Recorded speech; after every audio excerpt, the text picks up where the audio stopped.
You have 10 minutes to grab whatever you want. This house belongs to the insurance company now." The firefighter told me while smoke was still drifting through the charred walls. I stepped inside, trembling, trying to find a few old photos, when I heard my daughter, Melissa, speak right behind me. "Mom, don't think you're staying at my place. We don't have room." I turned around. Her face was cold as steel. The fire had swallowed 42 years of my life, and my own daughter stripped away the last place I could hide. But Melissa didn't know. While the house was burning, I managed to pull something out of the safe in the basement, something that could bring her whole family down overnight. If you're still listening, tell me where you're watching from. Every comment you leave is another mark in this journey. And if this story has touched you, don't forget to hit like so it can reach even further. Smoke was still rising in thick columns from the collapsed roof, and the smell of burned wood mixed with ash hung in the air. I stood in the yard, my shoes soaked with water and mud, staring at the home that held half my lifetime being eaten away as if it had never existed. The porch where I sat with my husband drinking coffee on crisp fall mornings was now just a warped, half-burned frame, cold and abandoned. Every time a piece of wall crumbled, I felt something inside me collapse too. I stepped back, clutching the thin coat and the scorched photo album still warm with smoke. That was all I managed to save. 42 years of keepsakes, from my husband's old armchair to Melissa's childhood birthday cards, had turned to ash in minutes. It was strange realizing how fast the things we think are permanent can disappear. A young firefighter placed a hand on my shoulder, trying to comfort me. "Mrs. Whitmore, I'm really sorry. The fire spread too fast. The wind tonight was strong." I nodded, unable to say a single word. I knew they had done everything they could. There were things they couldn't save, just as there were things I couldn't either. When the last fire truck pulled away and the red-blue lights flashed across the blanket of ash on the ground, I saw Melissa standing at a distance, arms crossed, leaning against her SUV. She didn't walk toward me, didn't hug me, didn't offer a single word of comfort like any normal child would. She just watched me with impatience, as if waiting to go home and get on with her life. I was shaking from the cold, but the pain in my chest was even colder. "Melissa," I called softly, "can I stay with you tonight? Just a few days until I find a temporary place." She rolled her eyes and let out a sigh, like I had asked for something outrageous. "Brent and I are really busy. Our house is small. It's not convenient, Mom." I heard every word. Cold, neat, final. "Sweetheart, I have nothing left." My voice cracked. "Just one night. I'm begging you." Melissa didn't budge. "Mom, I already told you. You can't stay with us. Call a hotel or a support center. Stop relying on me." Relying? I froze. I raised Melissa alone after my husband died. I worked 2 jobs to give her a decent education and a better life. I never imagined the day my daughter would use that word toward the person who gave birth to her. I reached out to lightly grasp her arm, but Melissa jerked back immediately, as if I had touched something filthy. Brent, her husband, stepped out of the car, frowning. "What's taking so long? You already told her, didn't you? Let's go, it's freezing." Melissa looked at me one last time. "Good luck, Mom. I have to go." Then the car door shut, slowly but with a cruelty that cut straight through me. The SUV drove off and disappeared behind the tree line, leaving me alone on the wet ground, the heat from the ruins rising toward my pale, numb face. I didn't know how long I stood there in front of what used to be my home. The night wind slipped through my thin coat, making me shake over and over. A few neighbors passed by, glancing at me with pity, but no one stopped. I didn't blame them. No one knew I had just lost everything, not just the house, but my family. A tear fell onto the back of my hand, then another. I wiped them away quickly. I always told myself I had to be strong, had to stand tall. My late husband used to say, "Ellie, you're strong. No matter what happens, you never break." I tried to believe him, even though tonight every bit of strength in me felt drained. I opened my coat pocket, my hand trembling as it touched what I had grabbed from the safe before the fire reached the basement, a worn key and a thick envelope held together with a rubber band. I hadn't dared look at it earlier. Instinct told me I needed to take it no matter what. Now it sat in my hand like a reminder that I still had something Melissa didn't know about. I wiped my eyes, took a long breath, and started walking down the dark road that led out of the neighborhood. I didn't know where to go, but I knew I couldn't stand there forever. I thought about calling a hotel, but my phone had died right after calling the fire department. I thought about the emergency shelter downtown, but it was too far to walk. And then a horn sounded behind me. I turned and saw headlights flooding the street. A navy blue pickup truck slowed to a stop at the curb. The window rolled down. In the driver's seat was a familiar face, so familiar it stole the breath from my lungs. "Eleanor, is that really you?" It was Daniel Mercer, the boy who once lived next door, now a tall man with silver at his temples and worry written all over his face. "Good Lord, what happened?" he asked, stepping out and draping his thick jacket over my shoulders. I couldn't speak. I just looked at him with tear-stained eyes. Daniel glanced at the pile of ruins behind me, then turned back, his voice shaking with anger. "Did Melissa leave you standing out here like this? She actually told you you couldn't come home with her?" I lowered my head. "She said she didn't have space." Daniel blew out a breath, clearly holding something in. "Come with me. Now. You're not sleeping on the street tonight. Not ever." He opened the door, helped me inside, then got behind the wheel. As the truck pulled away, I looked out the window one last time. The ruins, where my home once stood, faded into the darkness. I knew I had to face the truth. I had lost everything. But when my hand tightened around the old key inside my coat pocket, I realized everything wasn't over yet. Not tonight. Not like this. One door had slammed shut on me, but somewhere in the dark. Another door had just begun to open. Daniel drove in silence for a long stretch of road. The only sounds were the wipers and the low hum of the engine. I leaned back in the seat, still clutching the edge of the jacket he'd wrapped around me. The cold no longer bit into my skin the way it had before, but the emptiness in my chest hadn't softened. I stared out the window, the streetlights streaking past like memories slipping through my fingers. Daniel glanced at me several times. When I caught his gaze, he quickly looked forward again, though his voice stayed gentle. "Miss Ellie, I'm really sorry. No one deserves to go through something like that." I swallowed hard. "It happened," I whispered. "I don't have the strength to be angry anymore." Daniel tightened his grip on the steering wheel. "But Melissa had no right to treat you that way. Not like that." I didn't answer. I wasn't ready to relive the moment my daughter turned her back on me. Thinking about that blank stare on her face made my throat close up.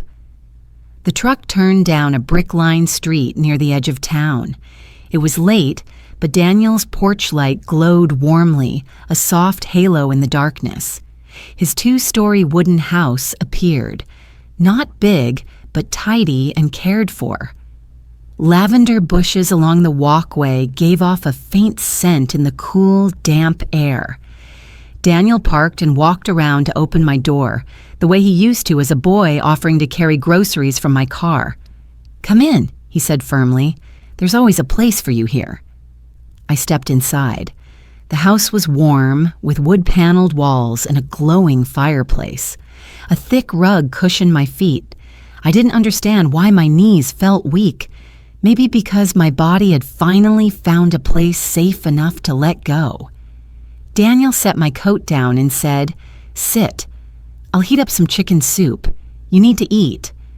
I shook my head. "No, you don't have to." "It's no trouble," he cut in. "You took care of me my whole childhood. Now it's my turn." My lips trembled. In the end, I just nodded and sat on the edge of the sofa, afraid of leaving a mark on something that wasn't mine. Daniel moved around the open kitchen, steady and sure. I watched him, and memories surfaced. Him as a little boy with a too-big backpack, sitting at my table doing math homework while his parents worked night shifts. I never imagined the years would circle back like this. The child I once protected now sheltering me when I had nowhere else to go. He brought the hot soup over and set it in front of me. "Here, eat before the cold comes back." I took a spoonful. The taste, Southern-style chicken soup with onion, dill, and a bit of black pepper, hit my tongue, and suddenly tears welled up. I turned my face away, but Daniel noticed. "What's wrong?" he asked softly. I breathed shakily. "It's just, I haven't had anyone take care of me in a long time." Daniel didn't speak for a moment. Then he said, "You deserve to be cared for, Ellie." After I finished eating, Daniel led me to the guest room by the stairs. He pulled out a soft blanket and clean clothes. "Stay here for a few days," he said. "If you need anything, just call." I looked at the neatly made bed, the white sheets, the clean pillows. A simple room in someone else's home. Yet it felt more valuable than anything that had burned hours earlier. Daniel turned to leave, but I asked, "Daniel, why are you doing all this for me?" He stopped and faced me, sincerity shining through his tired eyes. "Because you're family to me. You were there during the hardest years of my life. Don't you remember? When Mom worked nights, you fed me dinner, helped with homework, sometimes even read me to sleep. I owe you more than you know." I lowered my gaze, lips quivering again. "I only did what a decent neighbor would do." He shook his head. "No, not everyone is as kind as you." He stepped closer and set a warm hand on my shoulder. "Melissa doesn't understand what you went through after your husband passed, how much you lost. She thinks you're fragile. But you're not. You're too independent. You hide your loneliness so well, no one ever sees it." His words stunned me. No one had seen me this clearly in years, maybe ever, since my husband died. Daniel sat in the chair beside the bed and spoke gently. "Do you want to talk, Melissa? She didn't used to be this way." I inhaled slowly, maybe because I felt safe, maybe because exhaustion stripped away the walls I'd built for decades. I began to talk. Not from the beginning, just enough for him to understand. The long years after my husband died, nights spent alone in a house too big, Melissa's calls becoming fewer, then shorter, then colder, until tonight felt like the final cut. Daniel listened in silence, his hands clasped, his eyes hurting on my behalf. "Why didn't you tell anyone? Why carry all that alone?" "It wasn't carrying it," I murmured. "I just thought. My child needed time to build her life. I didn't want to be a burden." "How they treated you isn't your fault," Daniel said softly, firmly. "No one has the right to leave you out on the street." Those simple words felt like someone laying a warm blanket over my heart, smoothing the cracks. When the clock struck 12:30, Daniel stood and lightly tapped the back of my hand. "Get some sleep. We'll figure everything out tomorrow. You're safe now." He dimmed the lights, leaving only the small lamp glowing in the corner. "Daniel," I whispered before he stepped out, "thank you for coming back at the right moment." He smiled, the same gentle smile he had when he was a little boy. "Miss Ellie, I didn't come back. I never left." The door closed softly. I lay on the bed, staring at the warm wooden ceiling. For the first time since the house burned down, my body relaxed into the mattress. My mind still spun, replaying the fire, Melissa's cold eyes. But something else was there now. Something steadier. In the quiet of Daniel's home, I heard it clearly. I wasn't finished. Not tonight. Not the way Melissa treated me. I slipped my hand into the coat on the chair and touched the cold metal key. It felt heavier than I remembered, and more solid. A reminder that I still had something important left. And as I breathed deeply for the first time in hours, I knew Daniel was right. I wasn't alone. Not ever. When morning light slipped through the curtains and birdsong drifted across the yard, I realized I had barely slept. I sat up slowly, feet touching the soft rug. Daniel's spare guest room, though simple, made me feel safer than I had in years. I put on the sweater Daniel had left on the chair and walked into the kitchen. He was already awake. The smell of coffee filled the air. He turned to me and asked, "Did you sleep okay?" I shook my head lightly. "Not much, but I'm okay." Daniel tilted his head, studying me a second longer than usual, as if he were measuring how much I could take. Then he poured me a cup of coffee and set it on the dining table in front of me. "If you're ready," he said softly. "Last night you mentioned a key." My heart pounded. I reached into the coat I had left on the sofa and pulled out the old metal key. It sat in the center of my palm, cold but heavy. There was a tiny engraving on the stem, a mark only my husband and I knew. I had never told anyone except him about the small safe in the basement where we kept our most important documents. Daniel looked at the key, then at me, waiting. I took a long breath. "I'm not sure what exactly I saw last night," I said. "Everything was chaos, but I remember taking an envelope, a thick one." Daniel set his mug down, his eyes sharpening. "What kind of envelope?" "From the safe, right before the fire spread downstairs." Silence fell between us. I opened the coat again and pulled out the smoke-stained envelope, still mostly intact even though the edges were singed. The smell of ash clung to the paper. I set it on the table. Daniel moved his chair closer and sat beside me.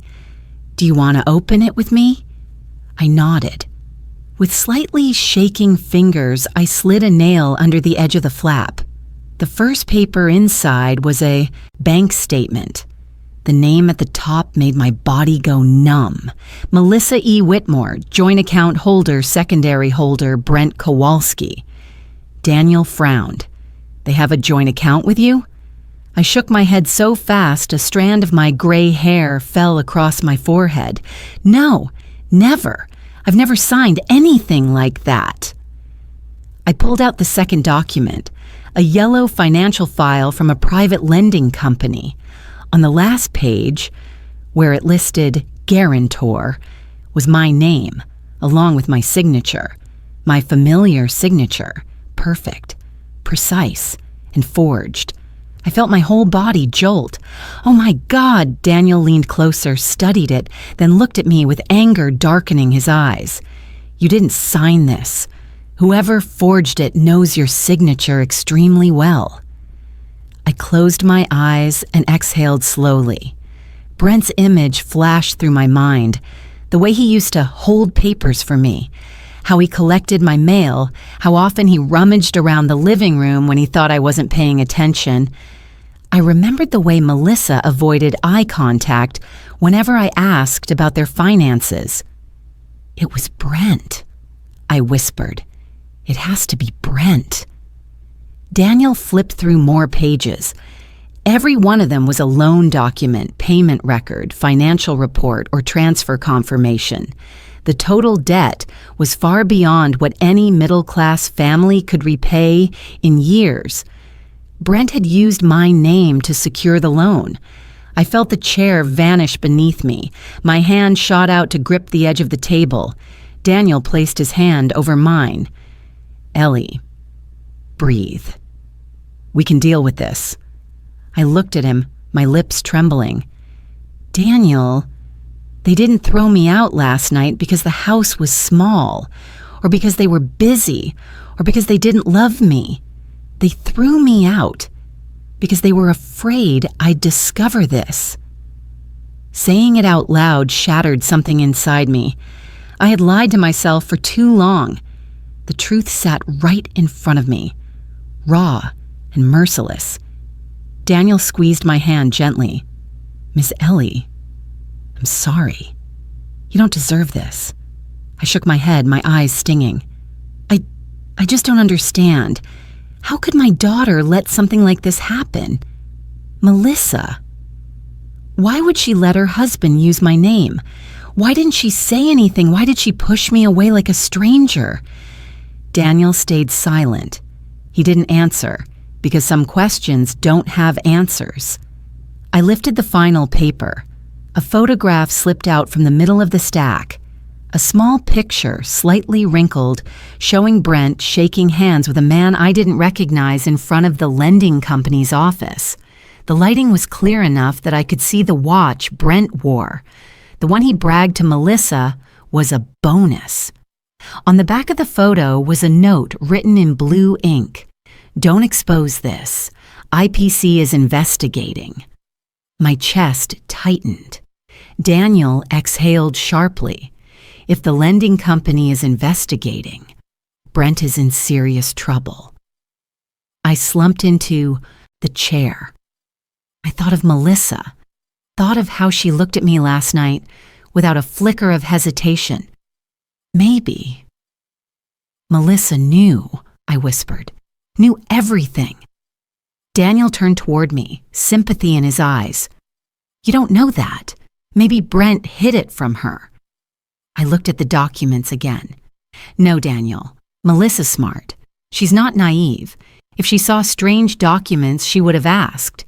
If she saw my signature, she would have recognized it immediately." Daniel placed a hand on my shoulder. "So that means, it means, she chose Brent's side." The words dropped out of my mouth like a boulder, painful enough to knock the breath from my lungs.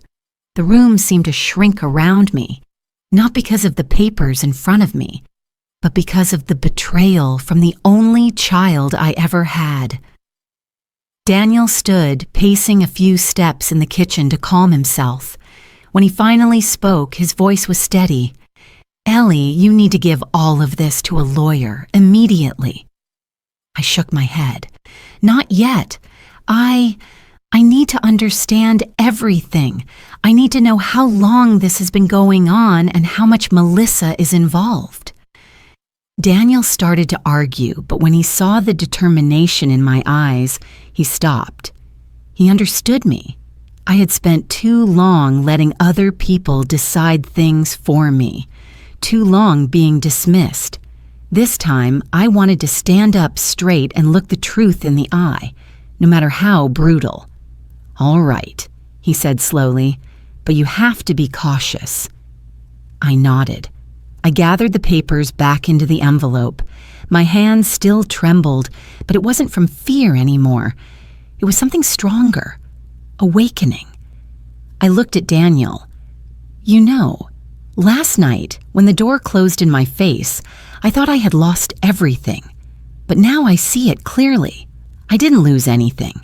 They just cut me out of their lives themselves." Daniel sat down beside me, his voice low but firm. "So, what do you want to do?" I looked at the old key one last time, then tightened my grip on the envelope. "If they want to remove me from the family," I said, "then I'll let them do it. Completely." Daniel's brow furrowed. You mean, from now on, I said, surprisingly calm, I won't cling anymore. No begging, no explaining, no trying to change anyone. I'll just speak the truth and let people see who they really are. Daniel studied me for a long moment, then offered a small, proud smile, the kind you give someone who has risen from ashes. Miss Ellie, I always knew you were stronger than you thought. I exhaled, steady and sure. For the first time after years of quiet endurance, I realized something simple. Family is not something someone gives you. It's something they choose to keep, or they choose to lose. And Melissa had chosen. The next morning, Daniel suggested taking me to a lawyer he fully trusted. I agreed, though nerves twisted in my stomach. I had never liked dealing with legal matters, and I hated the idea of exposing my family problems. But that envelope gave me no choice. The law office was in downtown Asheville, inside an old red brick building that had been renovated into a modern workspace. When we walked in, a petite woman in her 50s, neatly dressed, approached to shake my hand. "You must be Eleanor Whitmore." Her voice was warm, steady, but carried authority. "I'm Linda Carr," she said. "Daniel called ahead. Let's go to the conference room." I sat in a leather chair, hands shaking slightly as I set the singed envelope on the table. Linda opened each document, examining them closely. She wasn't rushed. She didn't make unnecessary comments, only the sound of paper turning and the tap of her pen. After a long while, she looked up and met my eyes. "Mrs. Whitmore, these documents are serious. If your signature was forged to guarantee a loan, then Brent committed organized financial fraud." My heartbeat thudded in my ears like I was already sitting in a courtroom. "And the amount—" Linda turned a page toward me. "It's enough to put him in deep trouble. The lending company suspects something. They'll act soon." I swallowed. Could this affect Melissa? "Only if she knew and helped cover it up," Linda replied bluntly. "If she didn't, then she's simply a victim of a lying husband." I lowered my head. I didn't know what I hoped for anymore. That Melissa was innocent or that she hadn't betrayed me. Either way, it hurt in different ways. Daniel spoke when I couldn't find my voice. "What should we do next, Linda?" "Keep everything. Don't confront them, and definitely don't go back to their house." Then she placed her hand on the envelope and said each word slowly. "Mrs. Whitmore, you're in the middle of a storm you didn't create, but you have the biggest advantage in this situation, the truth." I nodded. That was the only thing I had left. That afternoon, back at Daniel's house, I sat by the window looking out at the yard. The oak trees cast long shadows across the grass, their branches moving gently in the wind, peaceful, completely opposite of the turmoil inside me. My phone buzzed. Melissa. I stared at the screen for a long moment before letting it go dark. I didn't want to hear any more lies, didn't want to hear her voice turn cold again. But later that evening, when Daniel left to check a work site, I picked up the phone and opened my messages. Melissa had texted, "You left on your own and now you're blaming us? I don't have time for these games." My chest stung. Left on my own? Those words hurt more than the coldness she threw in my face the night before. I set the phone down like it was burning me. Then I stepped out to the back porch to breathe. I didn't understand what Melissa had become. I had raised her with love, patience, and care. And now she talked about me like some troublesome burden she wanted gone. Wind slid under the porch roof, bringing the smell of cedar and wildflowers. I stood there for a long time, folding my hands together to steady my breath. And in that moment, something became clear. Melissa was scared. Something in her home was breaking apart. A A few days later, I began watching her from afar, not following, just observing. I knew where she worked, her hours, her old routines, and I quickly noticed what my instincts had whispered from the beginning. Melissa wasn't okay. She arrived at work early and left later than usual. Her face looked tense, eyes red like she hadn't slept. One day, I saw her in the grocery store parking lot. She got out of the car and leaned against the door for a few minutes, sighing, wiping her eyes. But the moment Brent walked toward her, she straightened instantly, trying to look cheerful, trying to look fine. I watched from a distance, each heartbeat tightening. That tension wasn't about me, not about our argument. It was coming from inside her home, from the man she was protecting. Meanwhile, Brent's behavior started showing cracks. One evening, while Daniel and I were eating dinner, his phone buzzed. He listened for a few seconds, then frowned. "They're saying Brent is tearing his office apart looking for files," he said. "The envelope?" I asked. Daniel nodded. "Probably." A chill ran through me. I didn't feel triumphant, only heavy. A grown man with a decent job and a stable family now panicking because of documents with my name on them. "Does he know the envelope is missing?" I asked. "Hard to say," Daniel replied, "but he's definitely desperate, and desperate people are dangerous, Ellie." I understood. That was why I kept silent, why I hadn't confronted either Brent or Melissa. The last thing I wanted was to push them into something reckless. The next day, while Daniel and I were at the local grocery store, I overheard two old neighbors, Mrs. Mitchell and Emma, talking near the produce section. They hadn't seen me, but they said my name. I stopped, half hidden behind a cart. "I heard Melissa's mom left the house," Mrs. Mitchell said. "She said her mom wanted attention." "I heard that too," Emma added. "Brent told someone that she stormed out to make Melissa feel guilty." My heart clenched. I left the aisle quickly, my hand shaking as I gripped the cart. I didn't cry. I was too exhausted. But the pain spread through my entire body, heavy as a stone dropped onto my chest. Daniel came around the corner and saw my face change. "Ellie, what happened?" I shook my head.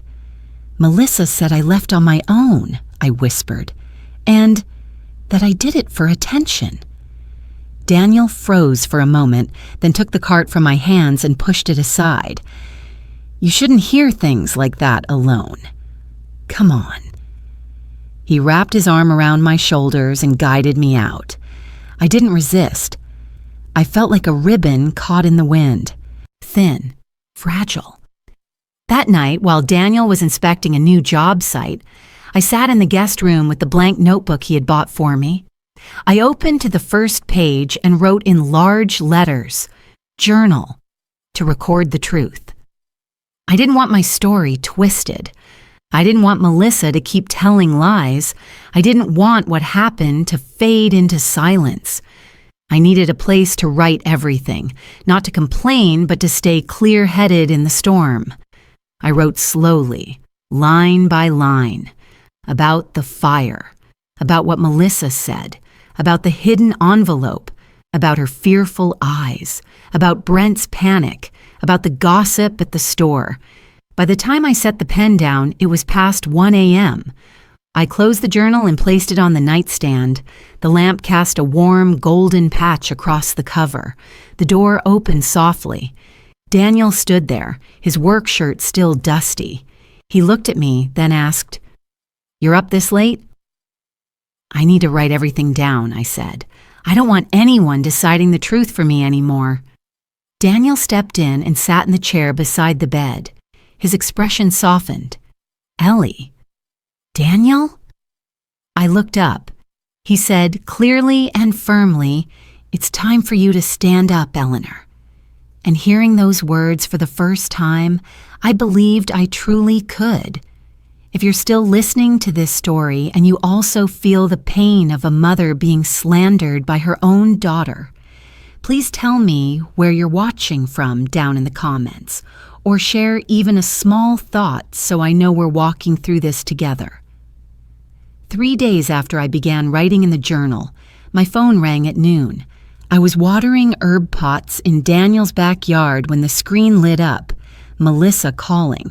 This time, I didn't turn it off.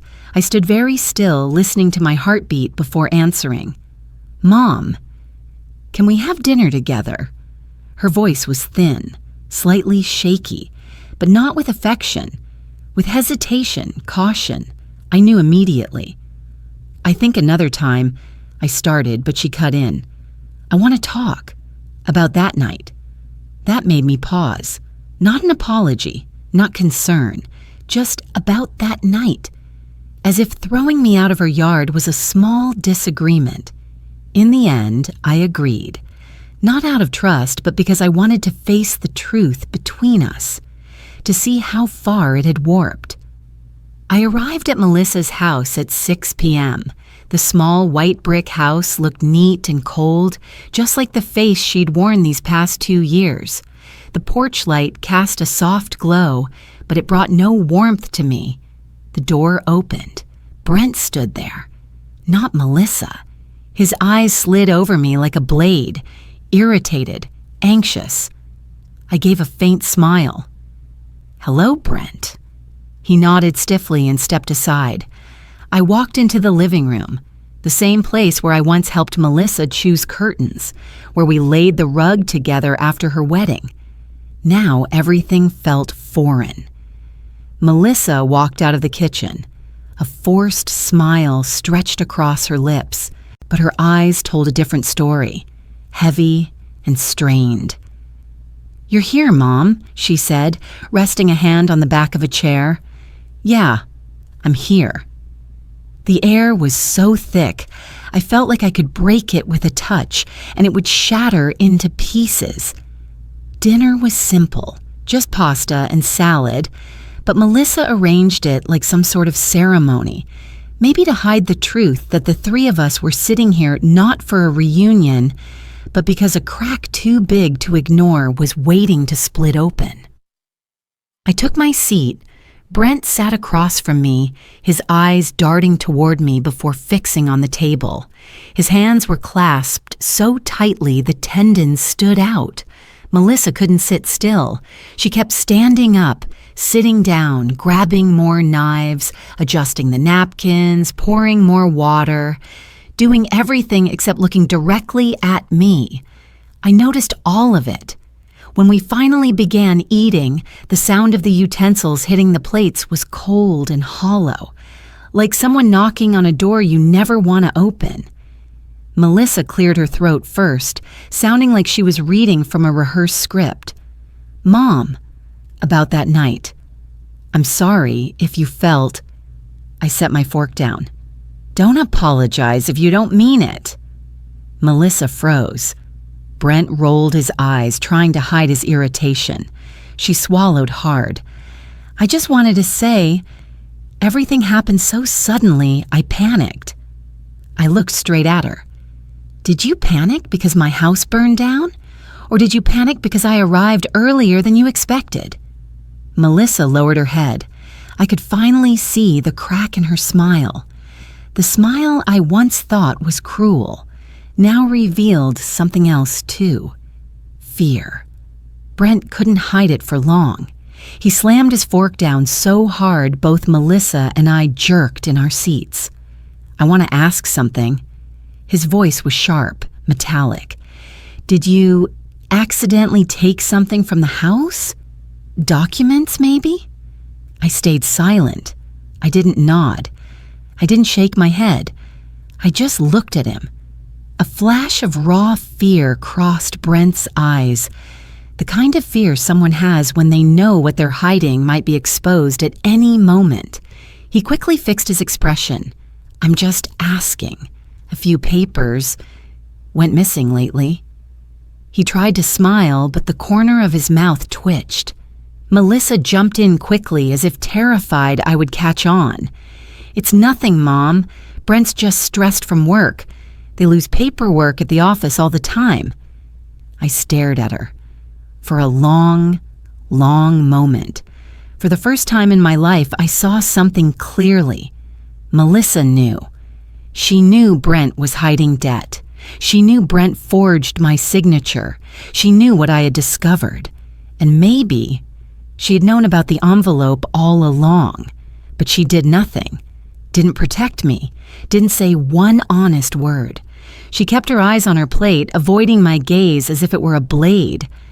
I exhaled, placed my hand on the table, and spoke slowly, letting each word touch her the way I needed her to feel the pain I had carried for so long. "Melissa, I can't trust you anymore." The whole room went silent.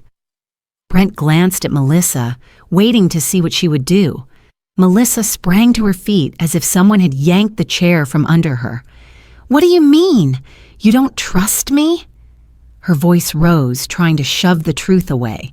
"Yes," I said. "I don't trust you anymore. Not when you stayed silent while your husband used my name without me knowing. Not when you let someone throw me out and then lied to the neighbors saying I left to get attention." She brought a hand to her mouth like she'd been struck in her weakest spot. Where did you hear that?" I didn't answer. I didn't need to. The truth was written all over her face. Shame, fear, panic, and finally, resignation. I pushed back my chair and stood. Tonight's dinner only confirmed one thing, that I saw correctly, and that you're both more afraid of me than I am of you. Brent jumped up, blocking my way. "What are you planning to do?" I looked at him, my gaze calm enough to make him step back half a pace. "Me? I'm not planning anything." Then I tilted my head. But justice always does its job. Brent's face flushed. Melissa grabbed his sleeve, pleading with him to stay quiet. I turned and walked away. Neither of them followed. Neither of them dared. By the time I stepped out of Melissa's house, night had fully fallen. Streetlights cast long shadows across the pavement, stretching like lines drawn in concrete. I didn't feel as much pain as I thought I would. Maybe because I had reached the bottom of that pain a long time ago. Daniel waited for me in the car. When he saw me walking toward him, he didn't ask a single question. He just opened the door and handed me a handkerchief. I said softly, "It's done." "Not pleasant, right?" he asked. "No," I said, "but necessary." Daniel let out a long breath and drove out of the quiet little neighborhood. I looked out the window, the trees sliding past like long brushstrokes. And more clearly than ever, I understood. I was no longer the mother standing outside a door begging to be let in. I was no longer the quiet, enduring one. I had seen through their lies, through their fear. And I knew one thing. I had the truth. And they did not. I slept very little after that night at Melissa's. Not because of anger, but because of a strange clarity. I lay awake in the dark, listening to the rain tapping against the window, and felt the ropes that had kept me tied in silence for years, finally snapping one by one. In the morning, I brewed coffee in Daniel's kitchen. Sunlight streamed through the window, spilling across the wooden countertop in a warm, honey-colored glow. I heard Daniel's footsteps behind me. "You okay?" he asked quietly. I set the cup down and turned toward him. "I think it's time." Time for what? Time to give all, the documents to Linda, and not let anyone hurt me anymore. Daniel simply nodded. He didn't ask questions. He knew I'd spent the entire night thinking. In the morning light, my decision felt clearer than ever. The truth had to be put on the table. At Linda's office, I handed over the entire envelope. The documents, the photos, the bank statements, everything Brent had tried to hide. Linda put on her glasses and opened each sheet with controlled composure. But beneath that calm, I sensed a quiet, simmering anger. Finally, she looked up. "Mrs. Eleanor, we proceed." Proceed meaning, "I'll file for a full investigation. These documents are enough for the financial authorities to step in, and if my instincts are right, the Economic Crimes Unit will get involved." My chest loosened, lightly but cold. "So that means Brent will be exposed. And Melissa?" I asked, though I wasn't sure I wanted the answer. If she wasn't involved, she won't be prosecuted, but... Linda set the file down. "She'll have to prove that." I inhaled deeply. I had raised a child for 38 years, yet now I realized I had never fully understood her heart. 2 weeks later, everything moved faster than I could prepare myself for. One morning, Daniel was replacing a porch light when he saw a car from the financial agency pull up in front of Brent and Melissa's house. 2 men in suits and a woman carrying a thick folder stepped out. I watched from a distance behind some trees, but I saw Brent open the door with tension showing in every inch of his posture. He pretended to be calm, but his movements were those of an animal cornered. They handed him a summons. His face went pale. Melissa stood behind him, gripping the doorframe. Daniel whispered beside me, "It's starting." And just as Linda predicted, the storm hit their home head-on. The next day, Brent was placed on temporary suspension. The news spread through the neighborhood by mid-morning. I went to the store to buy bread and almost immediately heard murmurs, "He's under financial investigation." I heard the debt is huge. They say someone's signature was forged. I walked past them without saying a word, not out of pride, but because I knew everything unfolding was the consequence of their choices, not mine. But what hurt more than anything was hearing Mrs. Mitchell say, "So Melissa lied about her mother leaving. I met lawyer Linda at church, and she said the documents really were forged." I stopped for a second and looked down at my hands. I wasn't angry anymore. It was just a quiet, aching sadness, the kind only mothers misunderstood by their children truly know. Brent, on the other hand, during a second meeting with the financial office, he completely lost control. Daniel had a friend there, and they told us Brent blamed Melissa. He claimed Melissa managed the documents. Melissa held the safe key. Melissa signed everything. I felt like someone punched me in the chest. Not because I felt pity for Brent, but because I knew Melissa wasn't strong enough to stand up to him. Since the wedding, she'd been like a shadow beside her husband. Soft, accommodating, afraid of conflict.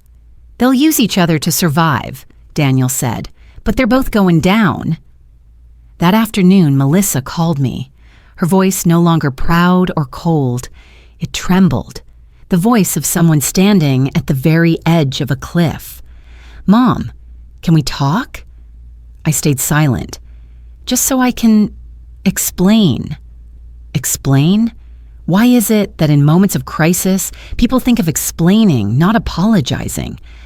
"Melissa," I said slowly, "you want to see me because you're afraid of being dragged in, not because you think you were wrong." "That's not true," she cried. "Then why did you lie to the neighbors?" My question was soft, but it cut straight into the heart of the truth. The line went silent. I could hear her unsteady breathing. "Mom, I didn't know things would get this bad. Brent told me." I cut her off. "Melissa, you only call me when you're scared. Not for me, not out of love. You just want to keep yourself clean." "Mom, No," I said firmly. "I'm not meeting you. Not now." I heard her begin to cry, but I stayed quiet. When I set the phone down, my hands were cold, but my heart didn't shake anymore. I knew I had made the right choice. She didn't come to me out of remorse. She came out of fear. 3 days later, word spread that Brent's investigation had expanded. He hadn't just committed one fraud, but many. Altered documents, suspicious transfers, forged guarantor agreements. People at his company whispered behind his back. Neighbors looked at their family differently. The way they greeted Melissa changed too. No more bright smiles. I stood apart from all of it, watching like someone who was no longer a victim, only a witness. One evening I had to go to the financial agency to provide a statement. Daniel went with me. He always did. A solid wall behind me. Before I stepped into the room, he placed a hand on my shoulder. "You're not alone, Ellie." I looked at him and saw not just concern, but respect. For a woman who had stood back up after being pushed to the edge by her own family, I smiled. "Thank you." Inside, I recounted everything. Each detail, each action, each small thing I remembered. Every day, Melissa and Brent grew distant. Every lie thin as paper that finally tore open. When it was over, the investigator stood, shook my hand, and said, "Thank you, Mrs. Whitmore. Your story helps us see the full picture." I walked out into the hallway. Daniel greeted me with relief in his eyes. "You did great," he said. I looked out the large window. Night had fallen. The city lights reflected back at us in soft, shimmering patterns. "Daniel," I said, quietly. There were moments when I thought I had lost everything, but it turns out losing the lies was the only way to find myself again. Daniel smiled. "And sometimes the truth is what brings people down." I nodded. "Yes, the truth, not revenge, is what destroys them." And I knew the storm wasn't over yet. But for the first time in years, I wasn't afraid of the storm. After the investigation into Brent escalated further than I expected, everything unfolded like a domino effect. Every fallen piece revealed another truth. Linda called me on a light, rainy afternoon while I was sitting on Daniel's back porch, sipping chamomile tea. "Eleanor, the insurance company has reviewed your entire case," she said over the phone. "They confirmed the fire wasn't your fault and your compensation has been approved." I held my breath. "How much, Ms. Linda?" "Enough for you to rebuild your life in the way you deserve." I sat still for a long time, my hands gripping the armrest of the wooden chair. It felt like a warm breeze moved straight through my chest, not because of the money, but because of the validation. For years, I had been treated like a burden, someone who clung to others. But for the first time, something that belonged to me was rightfully being returned to me. Daniel stepped out from inside the house, and the moment he saw my face, he understood immediately. "They compensated you, didn't they?" I nodded. Daniel broke into a wide smile, genuinely happy, as if it had happened to him. Then, "It's time." "Time for what?" I asked, unable to hide the excitement rising in me. "Time to rebuild your home." Daniel was the kind of man who did what he said. Just 3 days later, he brought his construction crew to the land where my old house once stood. When I returned there, the feelings hit me all at once, like a sudden cold wind. The faint smell of ash still lingering, the old burn marks staining the concrete. But the sounds of machinery, of voices working and laughing together, made me believe something new was truly beginning. I stood there for a long time, staring at that piece of land, the land that had held 42 years of my life. From when my husband and I were newly married, to when Melissa took her first steps, to when my family quietly fell apart. The memories that once buried me now felt lighter, drifting upward like clouds. Daniel walked over and stood beside me. "What are you thinking about?" I exhaled. "This place hurt me a lot." But now, Daniel smiled, it's about to become a place of healing. I turned to him. Thank you. Daniel shook his head gently. Don't thank me. You've carried too much for too long. Now it's your turn to receive. My new home went up day by day, little by little. I visited every morning, watching them place each brick, each beam. I felt like I was being reborn with every swing of a hammer, every buzz of a saw. One morning, I saw the windows being installed. Big glass windows that would let sunlight flood the living room. Daniel explained, "You like light, remember? You once told me your old kitchen was too dark." He was right. My old house had always been dim because of the large trees shading it.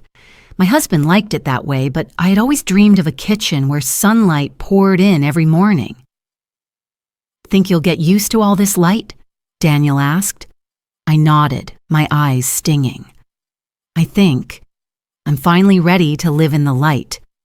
Daniel set a gentle hand on my shoulder. No big words, but his presence carried a peace I hadn't felt in years. When the main structure was done, Daniel took me inside to see it. I stepped over the threshold and looked around at the open space, the smooth wooden floors, the tall ceiling, the soft scent of new timber. Warmth slowly spread through my whole body. "Oh my," I whispered. "It's beautiful." "You deserve it," Daniel said. I looked at him, and for the first time in many years, I didn't feel like a guest in someone else's life. I walked into the living room, then into the kitchen. Brand new white cabinets, a light blue quartz countertop. Everything thoughtfully, carefully designed. "I remembered you love growing herbs," Daniel said as he led me to the backyard, "so I kept the old patch of soil for your garden." A small plot of land next to the fence had been cleared and leveled. I knelt down and touched the loose soil. Inside me, something opened. A door I thought had been locked forever. "Daniel," I said softly, "I never thought I could start over." He looked at me seriously. "Who said you have to live with something terrible forever? You've spent your whole life taking care of others. Now it's time to take care of yourself." My throat tightened. I'd heard comforting words all my life, but none had ever made me believe I deserved better the way his did. When the house was completed, Daniel handed me a shiny new key. "Welcome home." I stood in front of the house, glowing in the afternoon light. Oakwood siding, white windows, a wide porch with a wooden swing.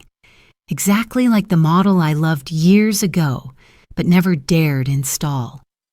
I opened the door and stepped inside. Sunlight poured into the living room. The air was clean, the scent of new wood and new paint, the scent of beginnings. I placed a hand on my chest. "I feel like I've been reborn." Daniel stood beside me, quiet for a moment before saying, "You'll never be left in the dark again, Ellie." I turned toward him. There was no pity in his eyes, only respect, the kind someone gives to a person who has risen from rubble and ashes. For the first time in months, maybe years, I believed it. I believed I deserved love. I deserved care. I deserved a full life. I started gardening again. I planted rosemary, thyme, basil, and a small lavender bush by the back door. Tiny but resilient plants, just like I was now. Every time I bent down to the soil with sunlight warming my shoulders, it felt like half my age lifted from my bones. The more I gardened, the more I felt life pulling me back in. I saw neighbors again. The same ones who had misunderstood me because of Melissa's lies. They came by, bringing baked goods, baskets of fruit, small bouquets. One day, Mrs. Mitchell stood at my door holding a cloth bag. She looked around my new home, then at me, her eyes wet. "Eleanor, "I'm sorry," she whispered, voice trembling. "We believed your daughter. We didn't know what was really happening." I smiled gently. "It's all right, Margaret. Anyone can be misled by someone they trust." She squeezed my hand lightly. "But you still opened your door to us. Thank you." I looked around my home. Beautiful light, clean air, and I understood something. Forgiving wasn't about whether they deserved it. It was because I deserved peace. A few weeks later, I decided to open my home every weekend for anyone who wanted to stop by. I laid out cookies, made a big pot of tea, put on soft jazz. Kids ran in the backyard. Adults chatted on the porch. The new house, once nothing but burned ground, became a gathering place, filled with laughter, sharing, warmth. An older gentleman from the neighborhood said, "Your house isn't just beautiful, it has a soul." I smiled. That's because it was built from something honest. And I knew. The new house wasn't just a place to live.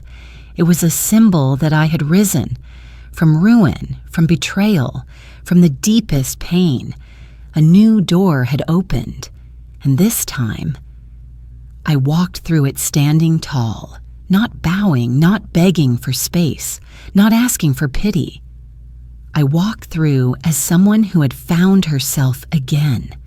I thought everything with Melissa had settled for the moment, that she would keep her distance, and I would focus on building my new life. But just a week after I welcomed the neighbors, my phone rang around 9 at night, an hour when no one calls unless it's an emergency.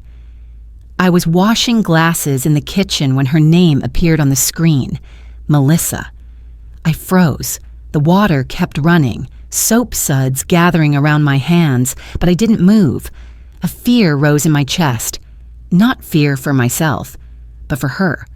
I dried my hands and answered. Her voice broke immediately. "Mom, can you meet me? Right now? Please." I paused. "Where are you?" "In front of your house." "I don't dare go in." I stepped onto the porch. Under the warm yellow porch light, Melissa stood there, arms wrapped around herself like she was shaking from cold. Her face was exhausted, hair messy, mascara smeared like traces of tears that had fallen all day. I opened the door without saying a word. Melissa walked in like someone running from an invisible predator.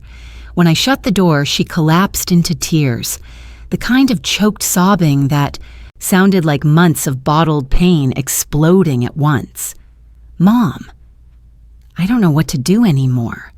I feel like I'm losing my mind." I guided her to the living room, poured her a glass of water, let her sit on the sofa. "Melissa, what happened?" She covered her face, fingers trembling. "It's Brent. He's been watching me, controlling me. He knows where I go, who I talk to. He took my phone. He forced me to lie. He said if I didn't cover for him..." Her voice cracked.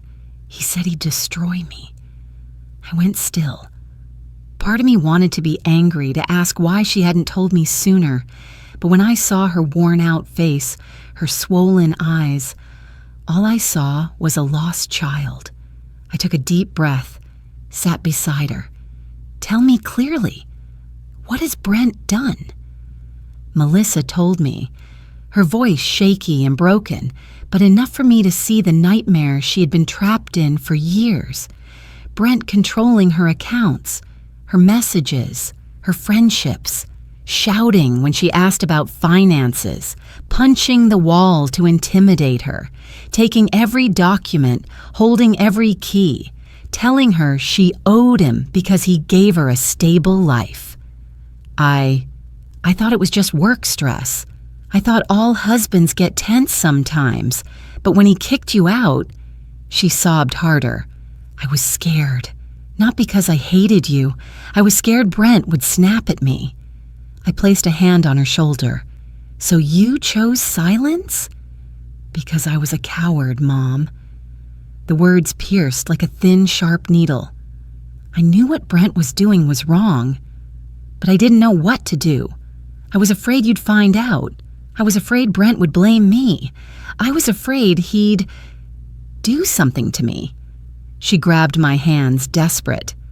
Mom, I forgot how to be a good person. Hearing that made my whole body go weak, as if a strong wind had blown straight through me. I steadied myself and held her hands. Melissa, you haven't lost your goodness. You were just lost, and someone used your fear against you. She lowered her face into my palms like when she was little, when even a scraped knee sent her running to me for comfort. Mom, can you help me? I don't want to live like this anymore.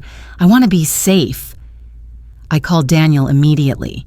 He arrived in 10 minutes, not asking unnecessary questions. When he saw Melissa collapse like someone who had no strength left, he sat down across from her with compassion, not softness, but steadiness. Melissa, he said gently, if you want to be safe, you have to tell the whole truth, everything, and you have to be ready to stand against Brent. She bit her lip.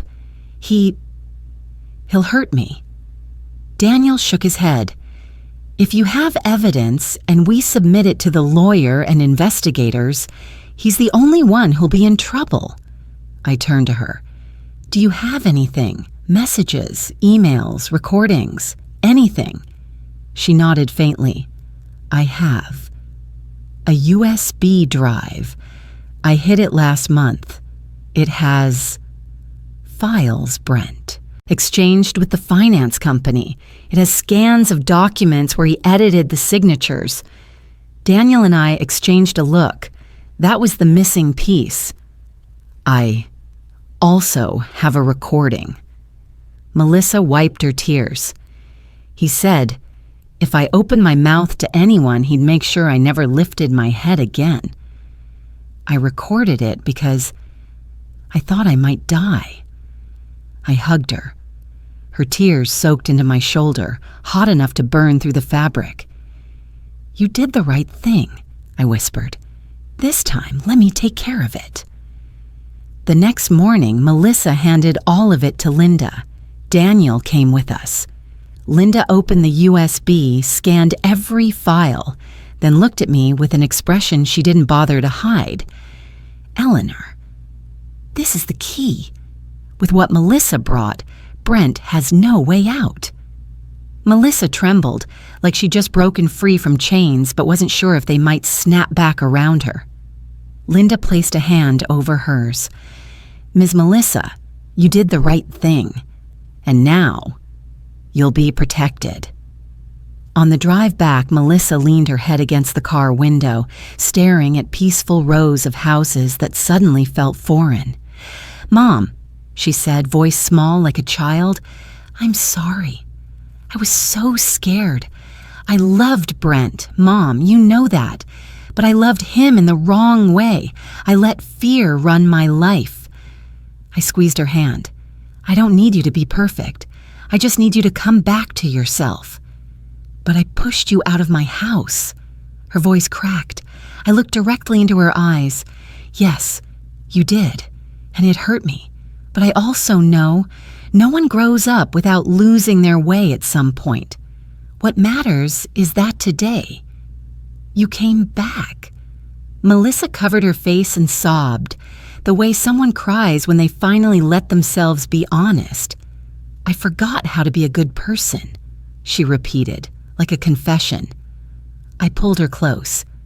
No one forgets forever. You just needed a safe place to remember. And you still have me. When the car stopped at her gate, Melissa turned to me with red, swollen eyes, but a spark of something new inside them. Mom, I want to leave Brent. I want to live again.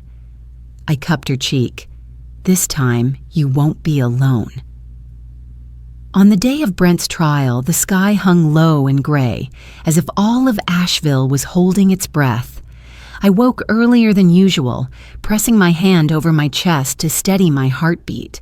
For weeks I had prepared for this moment, but when it finally arrived, I still felt like I was stepping into a chapter of life I had never written before.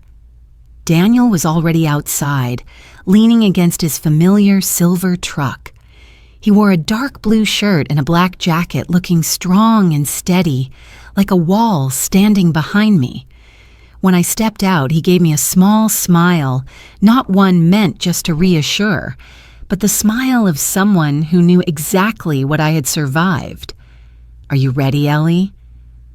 I took a deep breath and nodded. I think it's time for an ending. Daniel opened the truck door for me, and with that simple gesture, I felt myself grow stronger. The courthouse was busier than I expected. People gathered in small clusters, whispering back and forth. Brent's scandal had spread through town for weeks, and though I always stayed humble, I knew my being kicked out by my own daughter, combined with Brent's financial crimes, had become something everyone knew. Linda was already waiting in the hallway.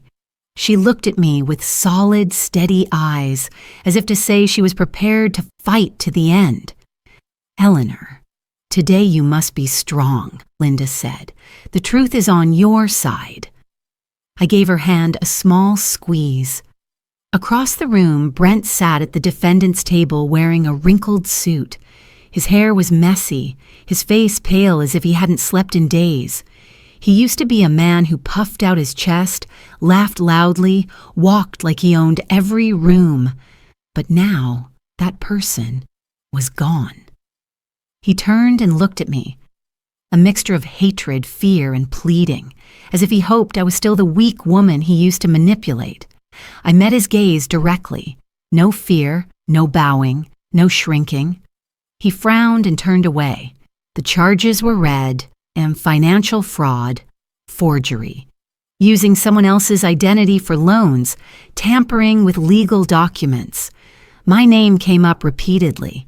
Every time Eleanor Whitmore was spoken aloud, I felt a small ache in my chest. Not because it hurt, but because it felt like I was finally taking back my story. When I was called to the stand, my legs trembled. But Daniel placed a hand on my shoulder from behind. That one touch was enough to steady me. I swore to tell the truth and began recounting everything. The fire, the envelope from the safe, the forged signature, the night I was thrown out. My voice wavered at first, but the more I spoke, the more I understood. The truth never trembles. Brent tried to interrupt, shouting, "She's making this up. I didn't do any of that. Melissa handled all the paperwork. She knew everything." The courtroom erupted in murmurs. Melissa lowered her head, but Linda shot to her feet. "Objection! Mr. Brent is attacking the witness." The judge struck the gavel. "Maintain order in the court. Mr. Brent, sit down." When I stepped down, Daniel looked at me as if I had just climbed a high mountain. "You did well," he said quietly. Then it was Melissa's turn. I clenched both hands as she walked toward the witness stand. She moved slowly, like someone stepping through the swamp of her own life. Daniel handed me a tissue, but I didn't take it. I needed to witness this moment clearly. Melissa's voice was small but steady. I want to tell the truth." Brent squirmed. "Don't! Melissa, you—" The judge struck the gavel again in warning. Then Melissa spoke. Each sentence cut through the air like a blade. Brent forced me to forge documents. He controlled me. I was afraid of him. He threatened me if I told the OEE truth. I stayed silent for too long. The courtroom went completely silent. I felt my heart clench, not out of anger anymore, but out of sorrow. Melissa continued, looking straight at the judge but glancing at me from time to time, her eyes shimmering. I pushed my mother out of the house because I was scared, not because I hated her. I was wrong. I want a chance to make things right. Brent shot up from his seat, face red, shouting, "You're betraying me. This is all your fault. I did everything for you. You dragged me into this." The bailiffs immediately held him back. The truth laid itself bare. He wasn't just a fraud. He was a man who always needed someone to blame. I saw Melissa tremble, but she remained standing. It was the first time my daughter had ever truly been strong. When her testimony ended, the judge paused for a long moment and then delivered the verdict. Brent Kowalski is found guilty of organized financial fraud, forging legal documents, and using another citizen's identity to obtain loans. The defendant is sentenced to— I didn't hear the first sentence. My ears rang. I only clearly heard 3 words: is hereby sentenced. Brent collapsed into his chair like a man realizing every wall he built around himself had crashed down at once. Melissa burst into tears, covering her face with both hands. The entire courtroom felt like it exhaled together. Linda turned to me with a firm smile, the smile of fair victory. Daniel placed a hand on my shoulder, giving it a gentle squeeze. "You won, Ellie." I stepped outside the courthouse. Cold but clean air swept across my face, as if it wanted to carry away every old injustice.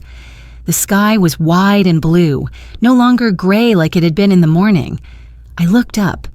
For the first time in many years, I felt like I could truly breathe, a deep, full, peaceful breath. I whispered to myself, to Daniel, and to the man who left this world years ago. Yeah, I would be proud.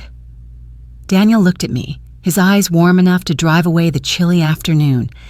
And as we walked down the courthouse steps, I understood something deeply. Justice may arrive late, but it never loses its voice. And when it speaks, all darkness must step back. After the trial, life slowly returned to its normal rhythm, at least for me. For Melissa, everything changed completely. She left the house that had been full of control and fear and moved to a small town nearly 3 hours from Asheville. The town was quiet, tucked under the mountains, with a clear stream running through the central park. I didn't go there, but Melissa sent photos. A street lined with red maple trees, a small apartment with a balcony facing the hillside. In the first picture, her eyes were still swollen, her smile still strained. But I knew she was taking the first steps to save herself. A week later, I received her first handwritten letter. Her familiar handwriting made me exhale slowly, like someone had gently placed a hand on my shoulder after a storm. "Mom, I'm sorry. I'll keep apologizing until you can forgive me. But I understand. I can't expect things to go back to how they were. I just want you to know I'm trying to start over." I sat on the porch, reading the letter again and again. The breeze carried the scent of lavender from my garden, calming me. I didn't cry. My tears had run dry over the months. But my heart softened, quietly, like someone opening a window in a long, closed room. Even though Melissa wrote every week, each letter sincere and full of regret, I didn't forgive her immediately the way I once would have. I wrote back, short, gentle, but measured replies. "I need time. I'll answer your letters. But I'm not rushing, Melissa." I didn't forget what had happened, but I also didn't want to live forever under the weight of the past. Forgiveness isn't pulling someone close. It's allowing yourself to move forward. My mornings became lighter. Daniel came by almost every morning carrying new seed packets, gardening tools, or simply a cup of hot coffee. "Do you want to grow more basil?" he asked one morning, holding out a seed packet. I smiled. "I think this garden is turning into a farm, Daniel." He laughed, that warm, low laugh that made the ground beneath my feet feel steadier. We worked the soil, watered plants, trimmed leaves. Every morning, the sun rose slowly behind the trees, casting gold over my garden, and Daniel tended it like it was his own. In the evenings, he often came back with a bag of groceries, mostly ingredients to cook dishes he knew I liked. "Did you try my herb-roasted chicken yet? Do you think I added too much salt? Let me do the dishes. That's payment for this morning's gardening." Over time, I realized Daniel's presence wasn't pity. It was companionship. It was respect. It was a kind of connection I hadn't known in years. One evening, he helped me carry a bookshelf into the living room. As we set it down, I happened to look into his eyes and understood something. Daniel wasn't just someone who helped me through hardship. He had become the person I trusted most, and maybe he knew that too. But we didn't say it. We didn't need to. Some things are deep enough to be felt without words. One afternoon, I sat in my new living room looking at my half-written journal. A thought appeared, something I never believed I'd be strong enough to do. I wanted to help people like me. Older women dismissed as burdens, mothers pushed out by their own children, wives controlled by their husbands, people shoved to the margins after a lifetime of sacrifice. I shared the idea with Daniel. He wasn't surprised. He simply tilted his head and said, "You can do it, Ellie. People will find hope from your story." I smiled. "You think I'm strong enough?" Daniel answered instantly without hesitation. "No one is stronger than someone who rose from ashes." And so a small fund was created. Nothing grand, nothing loud. I used part of the compensation money to help elderly women abandoned by their families, emotionally abused, or financially controlled. I worked with Linda in a volunteer group to help them document things, gather evidence, and seek legal support. Once, a woman in her 70s held my hand and said, "Thank you, Eleanor. You made me feel like my life still has value." I turned away to hide the tear in my eye. I never thought my pain would become a light for someone else. Time passed, and the old wounds in me began to close. Not because I forced myself to forget, but because I was helping others, hearing their stories. Every time someone escaped a life of control or mistreatment, I felt a little lighter. It was as if the broken parts of me were being replaced with healing soil. But still, a part of my heart belonged to Melissa. A small but very real part. 6 months after the trial, Melissa called to say she would visit. I set the table as I always did, a bit of salad, some chicken soup, toasted rosemary bread. Daniel was there too, helping me prepare. When Melissa arrived, I heard the car before I saw it. I stepped onto the porch and waited. She stepped out, thinner but with brighter eyes. She walked up the steps like she was returning to her childhood home. We stared at each other for a few seconds. No one spoke. Then Melissa rushed forward and hugged me tightly, as if afraid I would disappear. "Mom," her voice broke, "I missed you." I held her, resting my head on her shoulder. For the first time in a long time, I felt my daughter embrace me sincerely. I didn't say, "I forgive you." I didn't say, "Everything is okay." I just stroked her hair and said the only thing we both needed to hear. "We've already walked past it, Melissa." She cried. I cried too, but these were not tears of pain anymore.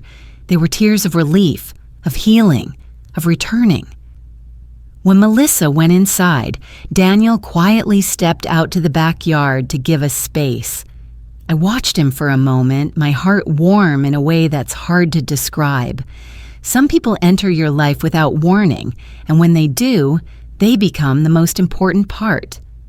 That night, as I walked Melissa to her car, she turned and held my hand. "Mom, thank you for not closing the door on me." I smiled softly. Healing isn't forgetting, sweetheart. Healing is learning to walk past it. She nodded, her eyes shining under the porch light. I stood there watching her car fade into the distance. No more feeling abandoned, no more pain, only the peace of someone who survived the storm and knew she lived to tell the story. After that emotional visit, it took me a few days to settle myself, not out of hurt, but because something new and light had quietly formed in my heart. The feeling of release, of no longer carrying a heavy load, like stepping through a door I had stood outside for years. Daniel noticed. The next morning, when he walked into the yard with a hot cup of coffee, he looked at me for a long moment and said, "Ellie, you look peaceful." I smiled. I finally let go. Daniel nodded and sat beside me on the wooden chair. We didn't say anything more. Sometimes peace doesn't need words, only someone willing to sit beside you and share the quiet. A week later, Daniel and I started preparing for a small gathering, something I never thought I would do again. My old house had once seen family dinners, children running around, laughter from the kitchen. But over time, it became a place of silence and endurance. This new home was different. It was built with kindness, with help, with hands that truly wanted me to stand again, and I wanted those people, the ones who didn't turn away, to be part of this new space. "Saturday evening?" Daniel asked while hanging string lights on the porch. "Saturday evening," I answered. Just 3 words, but they held more meaning than I could say. The gathering happened on a cool, gentle evening. The sky was tinted soft orange, the breeze carrying the smell of warm bread mixed with the rosemary from my garden. Not many came, just a small group who had helped me during the hardest days.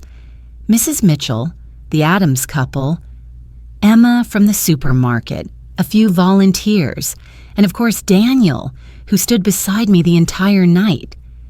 Everyone brought something. No one arrived empty-handed. No one came with shallow curiosity. They came because they were truly happy for me. "Ellie, this house is beautiful," Mrs. Mitchell whispered as she entered the living room. "It has your light." I laughed softly. "You're exaggerating." "No," she said seriously. "I once saw you as a shadow. Tonight you shine. I've never seen you like this." I didn't know how to respond. I just led her to the table. Daniel stood by the kitchen wearing an apron, a sight that made everyone chuckle. He grilled meat, sautéed vegetables, mixed sauces, moving with ease. "Do you cook this much at home?" someone teased. Daniel laughed. "No, but it's different here." My cheeks warmed, but I stayed composed. No one asked more, though I saw the warm glances they exchanged. When the meal began, laughter filled the home. I sat at the end of the table, taking in the familiar faces, the sound of forks, soft laughs, glasses clinking. The atmosphere was light, not lavish, not dramatic, but enough to fill my heart with gratitude. I hadn't felt this in so long, the feeling of belonging. I raised my glass.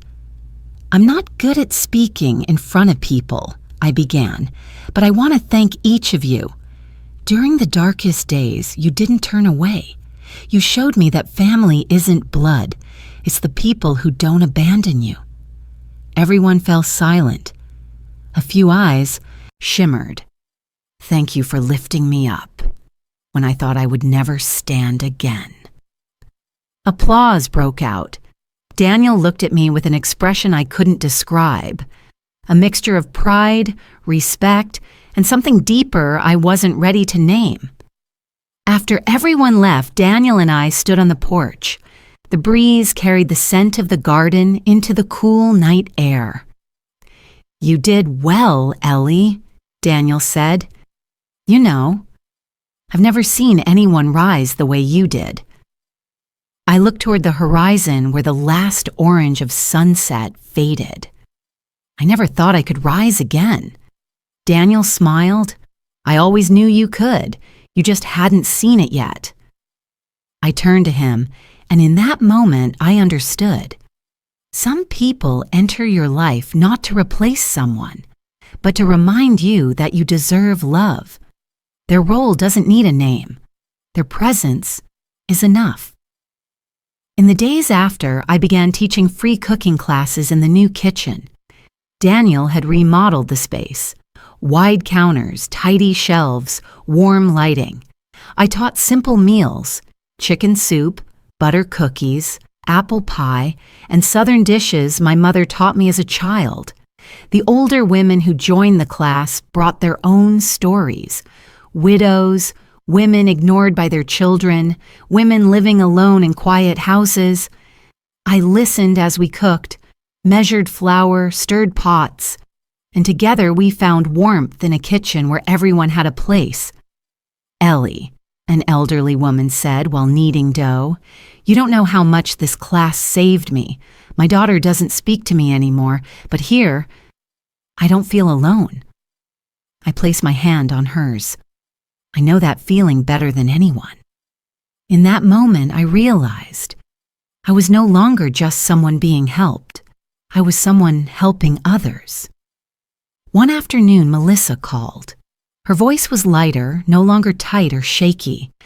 "Mom, I've been going to therapy. I think I'm starting to understand myself." "I'm proud of you," I said truly. "You're doing the hard work, facing yourself." Melissa paused, then said softly, "I want you to know, I'm changing. For you and for me."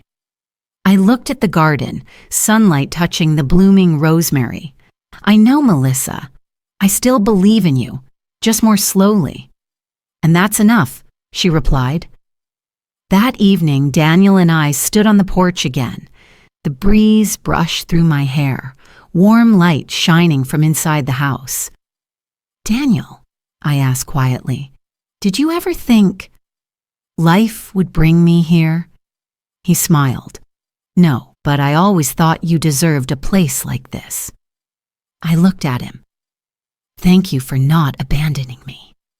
Daniel tilted his head, eyes steady and deep. "That's what family does. We don't abandon each other." I looked out toward the yard, where the flower pots I planted myself were blooming under the faint moonlight, and I understood one thing. I finally had a new family. Not a family by blood, not a family on paper, but a family built from kindness, sharing, and the arms that never left me in my darkest moments. Family is the people who stay, and for the first time in my life, my future felt truly warm. When the turbulent days drifted behind me, I spent time doing something I had avoided for many years, writing my own story. Not to complain, not to relive the pain, but to close a long journey full of loss, betrayal, and moments that made my heart want to stop. I sat at the wooden table by the window, the old fountain pen resting between my fingers. Morning light slipped through the white curtains, casting soft gold streaks onto the page. I began writing line by line, about the house that burned into ashes after 42 years, about the night Melissa slammed the door in my face, about the secret envelope, about Daniel stepping into my life just when I believed I was completely alone. The more I wrote, the lighter I felt, as if old winds were finally being guided far, far away. One afternoon, while I was arranging my notes, Daniel walked into the room with a small wooden box in his hands. He looked at me with a certain expression, the kind of look that made me feel seen, heard, and valued. "Ellie," he said slowly, "you know, this house isn't just something I built for you. It's part of my family, too." I tilted my head slightly, not understanding at first. Daniel set the box on the table. Inside was a piece of paper, not a legal document, but a handwritten note, each letter carefully shaped. "Daniel Whitmore's, if you want." I lifted my hand to my mouth and tears rose instantly. "Daniel," I whispered, my voice trembling. He continued in a warm, cello-like tone. "Family isn't where we're born. Family is where we're chosen.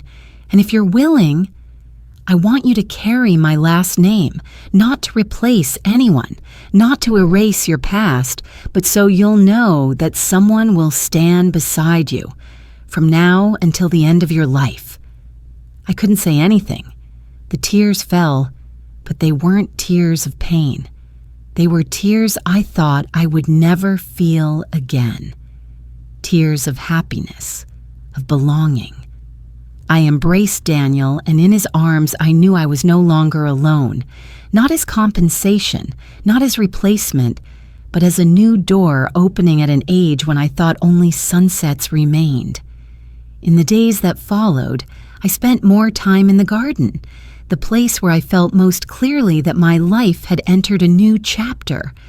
Lavender bloomed in soft purple waves, rosemary grew lush and green, and the basil beds grew so fast I had to trim them every week. I touched each leaf, each stem, and felt them growing alongside me. One morning, I stood by the window looking out at the garden, where sunlight poured down like honey. The breeze brushed through the petals, carrying a soft fragrance and a calmness that filled the whole house. I whispered gently, not to anyone specific, though I believed he could hear it. "Thank you, life, for giving me a second chance." I believe my husband, somewhere above, could hear it, and was smiling. On the day my small fund held its first gathering, I stood on the front porch with the participant list in hand. It wasn't a grand event. Only about 20 women of different ages, each carrying their own story, their own eyes, their own wounds. I opened the door to welcome them in. No more trembling like before when stepping into a room full of people. Instead, my heart opened. Slowly, warmly. Daniel helped arrange chairs, prepare cookies and ginger tea. He moved gently, skillfully, as if he had been part of this home for a very long time. The women stepped in, looking around, smiling softly. "Your home is beautiful. Miss Eleanor, thank you for doing this. I heard your story and it gave me hope." Those words made my heart tremble with the realization that I was closing my past not to bury it, but to turn it into light for others. I began the gathering with a simple sentence. "We all once thought we couldn't stand again, but the fact that you're here means we're stronger than we believe." Nods, shimmering eyes, hands reaching for hands. When the meeting ended, I closed the front door, then opened the inner door and stepped into the living room, where golden light fell across the floor like silk. The future was unfolding, not loud, not dazzling, but shimmering in its own way. That night, Daniel and I stood on the porch. The full moon hung like a silver plate in the sky. Crickets sang in the distance. Daniel handed me a cup of hot tea. "You okay?" he asked softly. I smiled and leaned against the railing. "Daniel, I think I've finished the old journey." He looked at me, his eyes gentle and deep. "And now you're beginning a new one." I nodded. "Yes." We stood in silence, watching the moonlight pour over the garden blooming with color. My heart felt so peaceful that I had to ask myself, can a person truly be happy at this age? And the answer came clearly. Yes, if we dare to step forward.